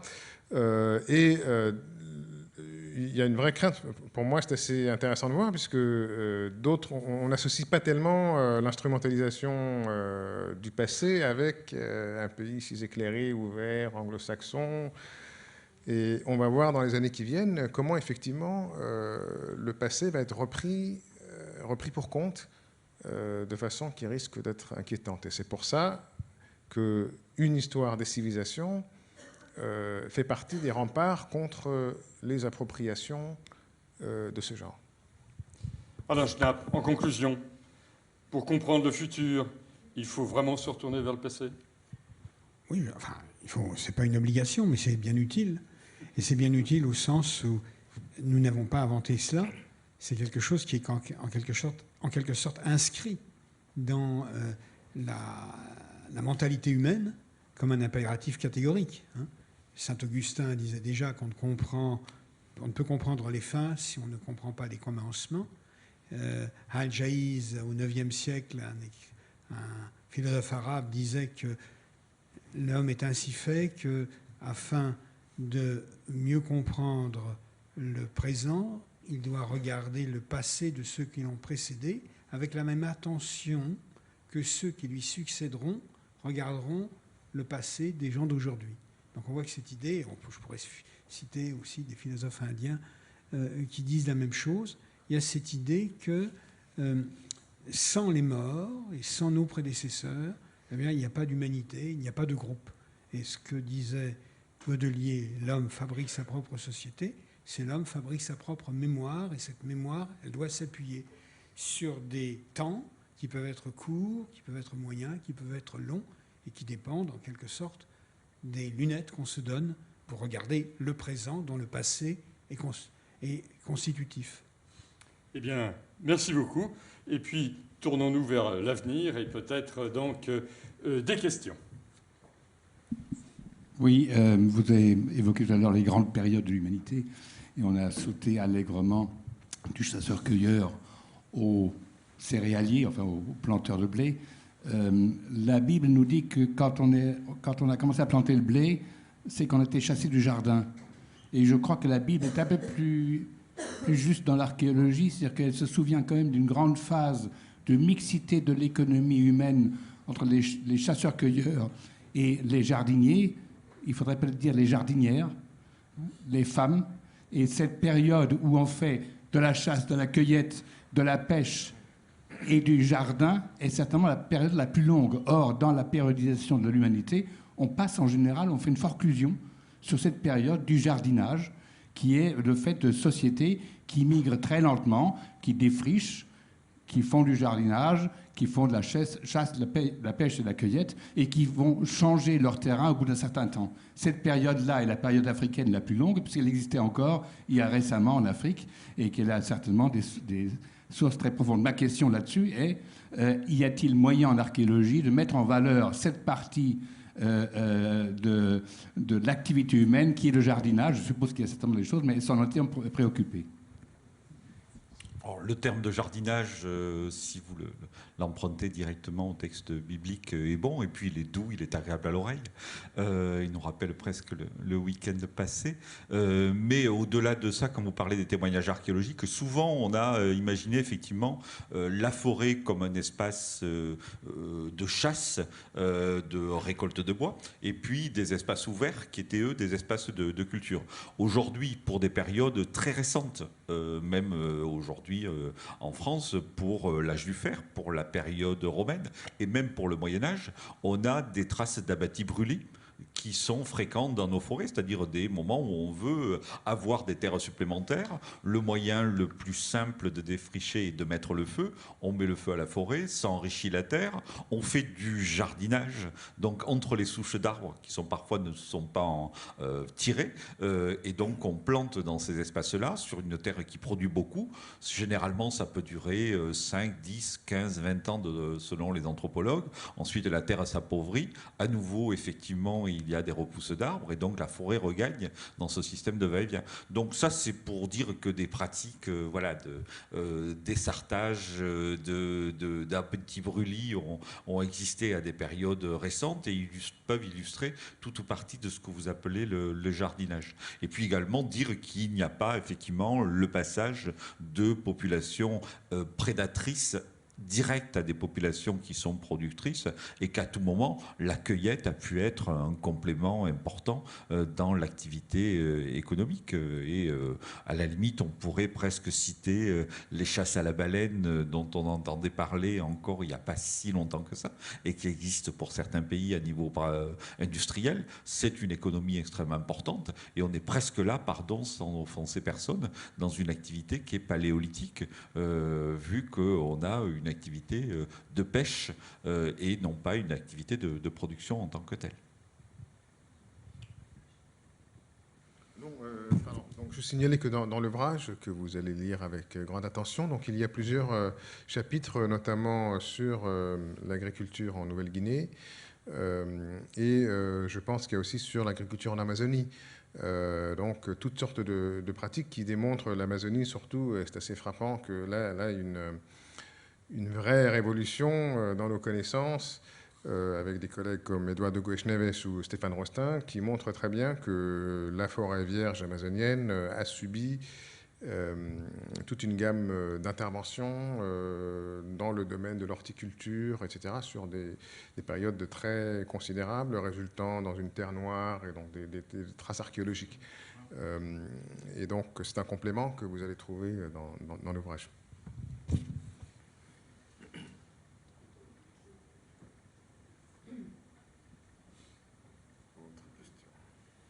D'autres questions, peut-être ?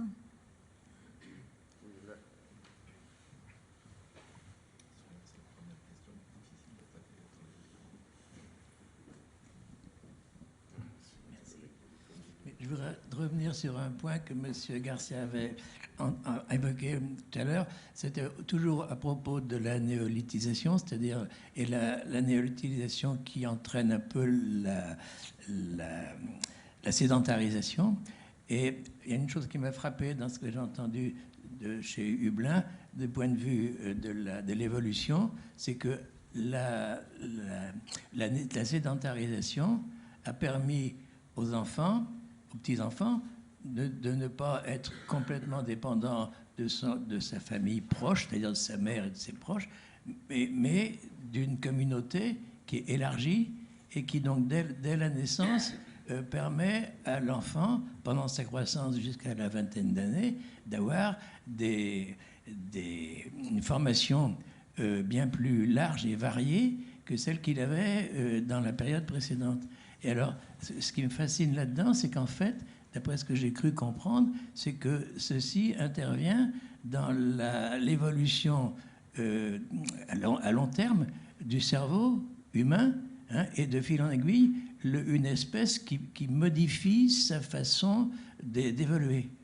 Alors, je suis un peu confus, si vous voulez, mais enfin, c'est quelque chose qui me fascine. Ça a eu, semble-t-il, et bon, Jean-Paul Demoule n'est pas là ce soir, mais il l'aurait explicité bien mieux que moi, ça a aussi eu une importance d'un point de vue démographique, c'est-à-dire la sédentarisation avec effectivement la gestion plus simple des jeunes enfants a permis justement là aussi plus une nourriture plus riche, plus des stocks qui permettaient d'alimenter le groupe d'une manière plus constante, a permis une augmentation des populations de manière forte. Quant à effectivement les modifications au niveau du cerveau, on échangeait sur cette thématique-là à Blois il y a une dizaine de jours. C'est peut-être aussi des remplacements. On parlait des problèmes de traces, c'est-à-dire que là où le chasseur-cueilleur utilisait certaines de ses neurones pour trouver les traces du gibier, l'agriculteur va utiliser ces éléments-là pour mettre en place des calculs, voire j'ai échangé encore avec l'archéologue qui a travaillé avec récemment des populations de Namibie pour lire des traces. Et il me disait que ces populations-là, quand les mamans cherchaient les enfants, elles ne regardaient pas en l'air, elles regardaient par terre pour retrouver les traces de ces bambins. Donc on voyait cet élément des éléments qui étaient conservés. Et donc il y a à la fois une évolution physique, une évolution du nombre des personnes, et puis des spécialisations autres qui se mettent en place.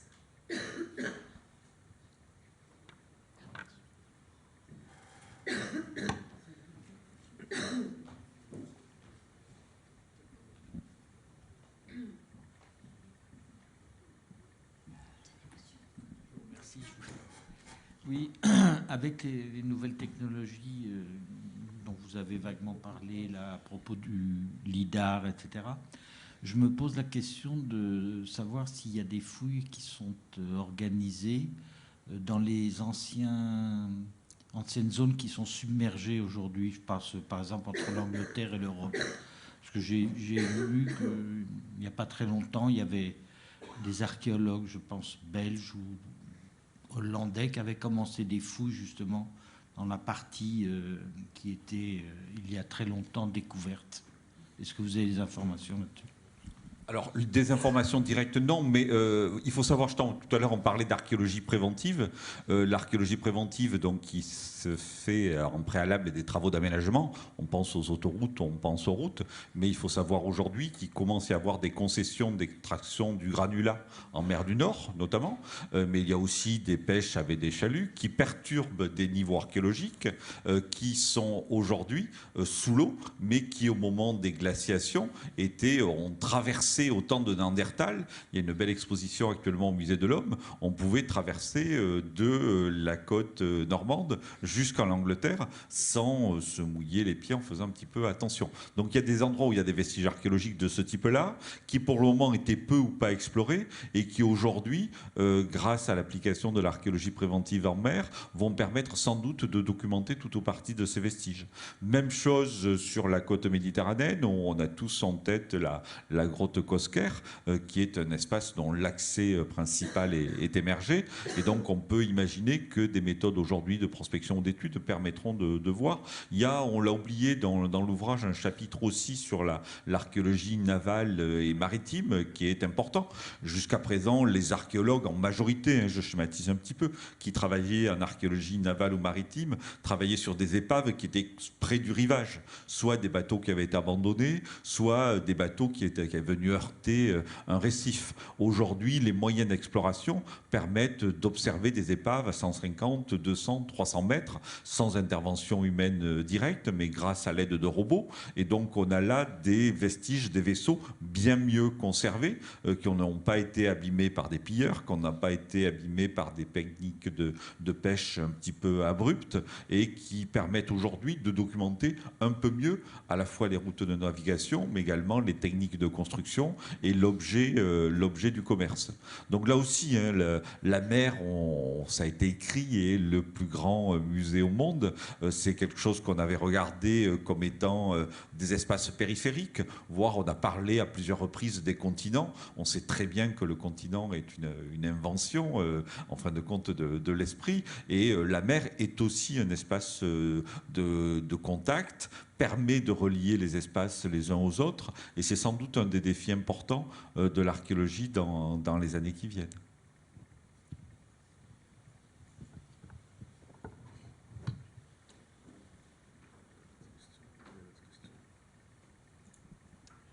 Bonsoir. Vous avez parlé de l'archéologie et des archéologues surtout sollicités par la société actuelle sur différents types de sujets, sur l'archéologue sollicité dans le cadre de conflits, dans le cadre de sujets sociétaux, etc.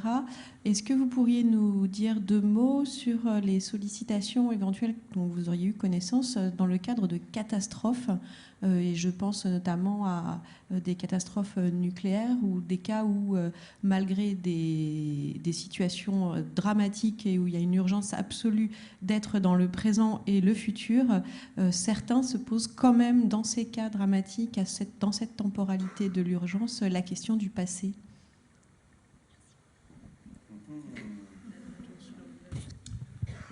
Oui, merci beaucoup pour cette question. Effectivement, l'archéologie est, comme les êtres humains, hein, l'archéologie est potentiellement présente partout, et aussi dans des lieux extrêmes d'un point de vue idéologique. Donc on a parlé des Sobibor, des camps de concentration, et aussi des lieux extrêmes d'un point de vue technique, ou technologique plutôt, où l'archéologie a son mot à dire. Elle a son mot à dire justement parce que elle est capable, dans la réconciliation de sa démarche historique et matérielle, d'aborder la matérialité de l'énormité, hein, et de documenter de façon relativement neutre, objective, factuelle, des événements, des processus. Et cette documentation-là est vue comme, justement dans la société d'aujourd'hui, est vue comme particulièrement importante, à la fois dans un rôle mémoriel pour l'avenir, hein, que s'est-il précisément passé, au-delà de la presse, des journaux, au-delà des images d'une catastrophe, que s'est-il passé en termes des traces, des vestiges, de l'impact, etc.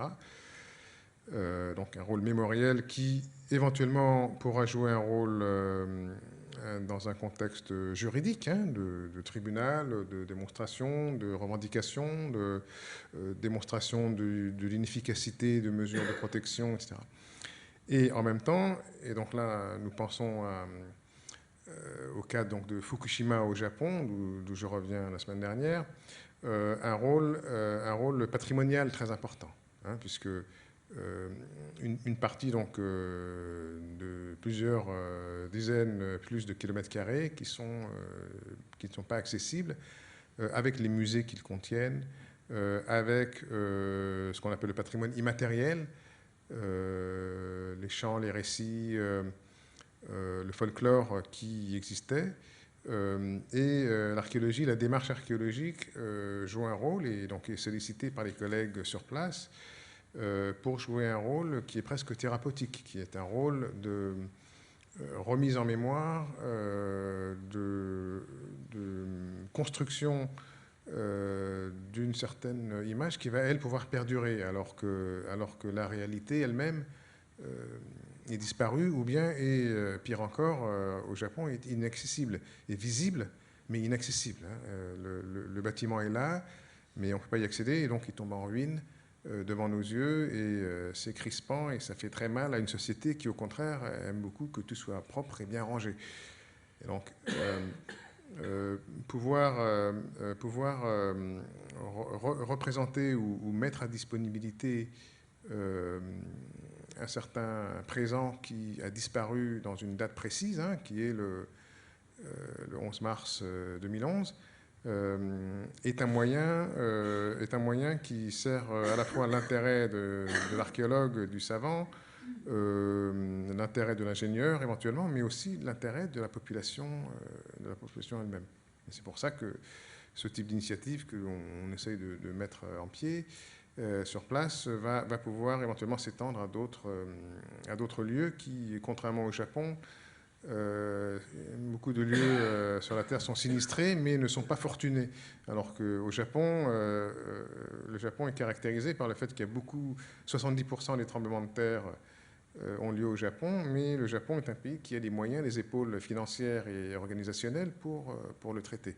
Donc on veut rebondir sur ce cas-là pour faire une archéologie des désastres qui sera accessible à une échelle plus vaste.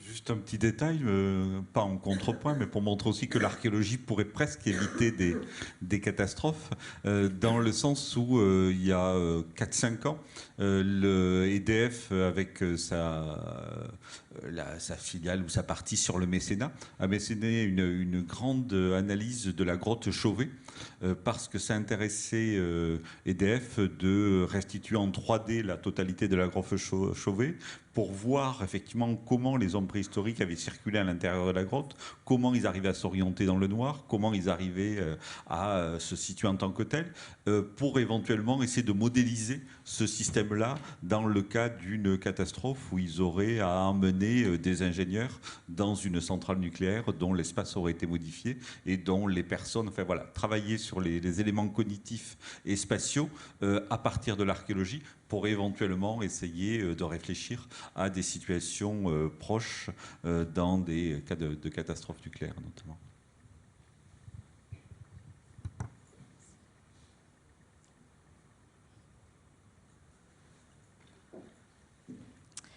Alors, je reprends la parole pour remercier nos invités pour cette rencontre passionnante autour de cet ouvrage.